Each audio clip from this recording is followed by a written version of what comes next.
On tonight's news at 10, sexy yoga, man hits boy with hammer, and 7-Eleven hotels.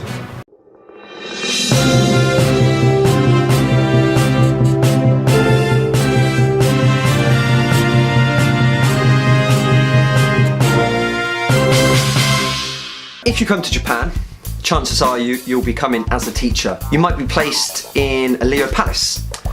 For those who are in a Leo Palace or have been in a Leo Palace, I think 100% of you will agree that it's shit. It's like a small prison. It's dark, it's gloomy, there's nowhere to cut anything. You've got your sink and then your electric hob. So there's literally nowhere to even cut. However, today's news story is about Leo Palace and their new invention. Leo Palace have invented man on the curtain.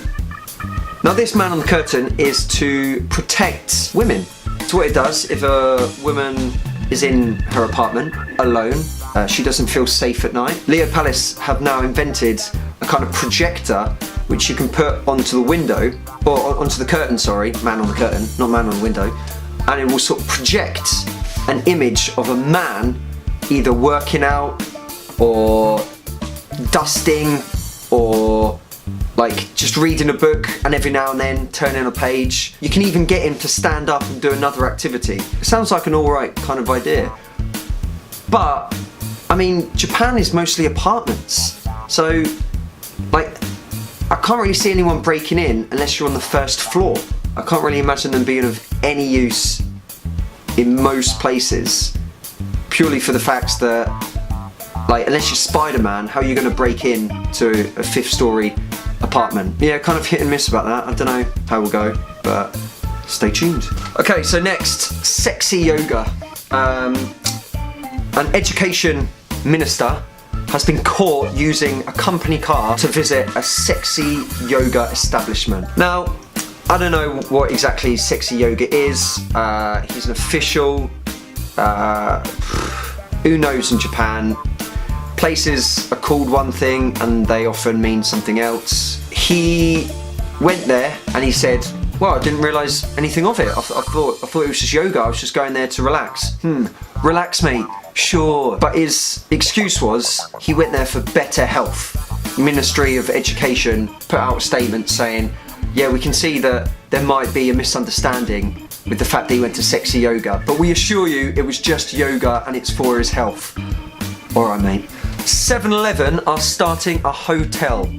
That's right. Maybe in a couple of years, the article didn't really say. So basically, you go into the shop, you get the key, and then there'll be a building next to it or attached at the back.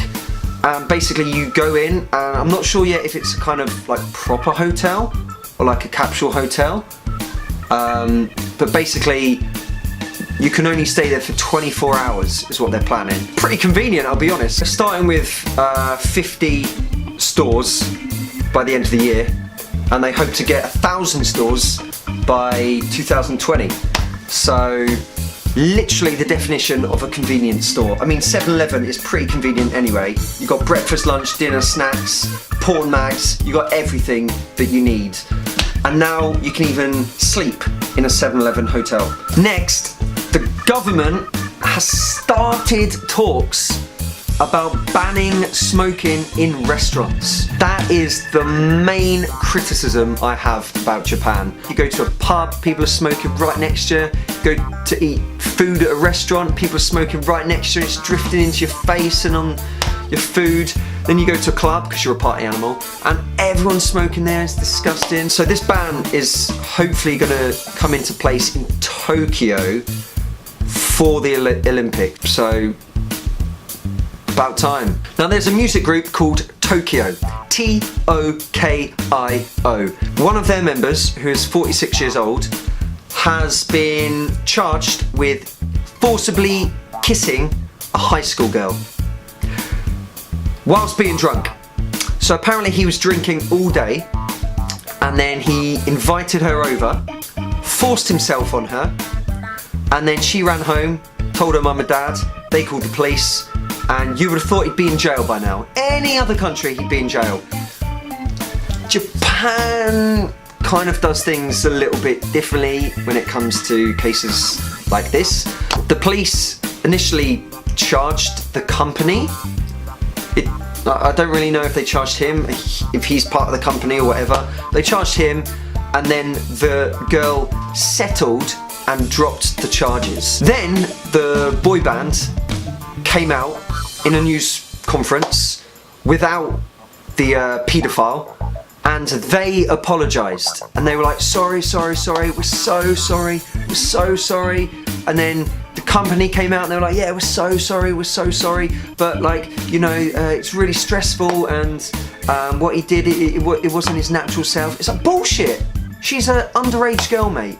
Like, what are you doing? But anyway, this guy, massive pedo, and he's getting off scot-free. Last, there was a boy in an apartment, and there was a man in the same apartment on the floor below. The boy apparently was being a bit noisy, so the man picked up his hammer, went outside, went up a floor to the boy's floor, forcibly entered the apartment and hit the 10-year-old boy on the head with a hammer, and he said, I was thinking of killing him, but I decided not to. The mother was out at the time, but the boy's other brothers were there, and I don't really know what happened, but the man just hit the kid once, and then the police came, arrested him, and yeah, that was it. But the boy's in hospital now, and he's recovering, so that's good. But I mean, like, chill out, man. Like, how do you go from, like, if someone's noisy, it will annoy me for a long time. I have a lot of patience, and it will build up, and I'll just be like, fucking hell, shut up. Maybe like on Friends, you know, where they get the broom, and they're like, boom, boom.